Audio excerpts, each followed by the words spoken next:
we talk about some of the most important knowledge, skills, and attributes required, we really focused on relationships, interpersonal skills, resourcefulness.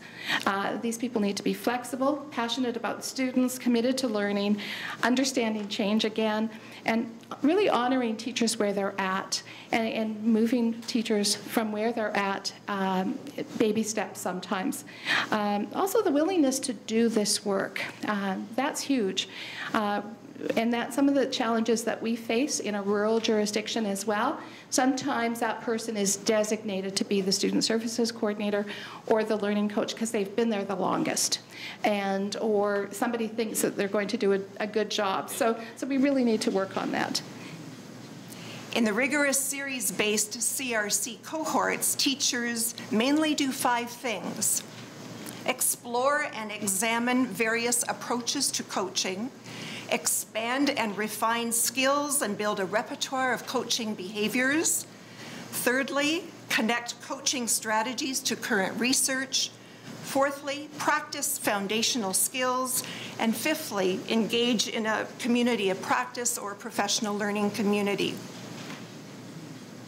So quite a bit this morning has been said about the KSAs of a learning coach, and I'll just reiterate some of them. Certainly the learning coach needs to be collaborative. They need to be able to get people on board, to work side by side and with people, so strong interpersonal skills are key.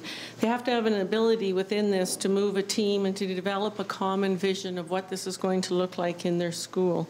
The learning coach needs to be trusted and have relationships within the school, so that people are prepared to take a risk and know that they're not going to go back to the administrator and tell them what they saw in that classroom that may not have always been positive, but certainly talk about student needs.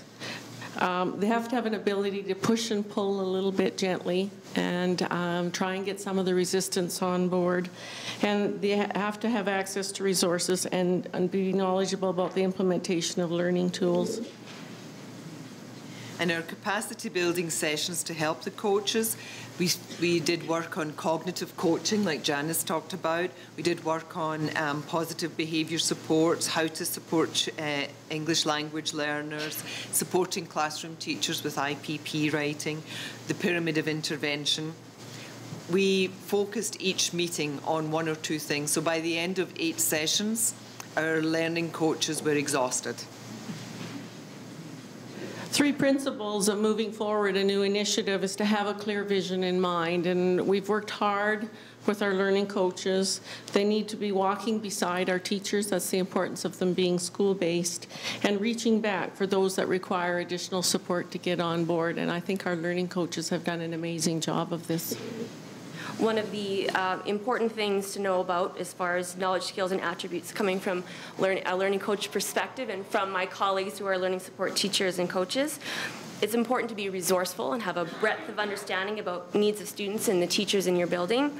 And if you're not able to answer a question, have a list of people that are go-tos for you that you can access and point teachers in the right direction. You can't be the expert on everything, but there are lots of people out there that have the expertise that you can get. Consistent and persistent. Ask people what they need from you, and those that aren't asking for you, offer to go into their rooms. Offer the things that you think that you can give them to be supportive. Eventually, those people will come around and they will be open to having you in your classrooms, or at least having that conversation about how we can collaborate. Patience is obviously very important. Not everyone's going to jump in with both feet, and in lots of cases, most people are afraid to put even a toe in the water. So it's really important that they understand that you're there for them, and there's always something that you can offer those teachers.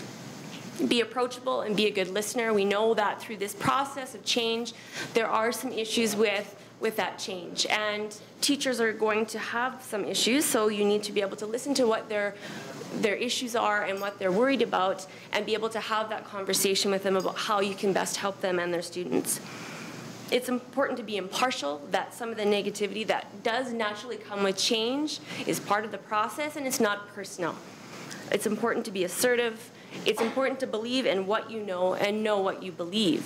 Every teacher is put in those positions as a learning support teacher. You may not be the person, you don't think that you're the right person for that job, but we all have our expertise and our level of ability, and all of those things need to be made to be important in our schools.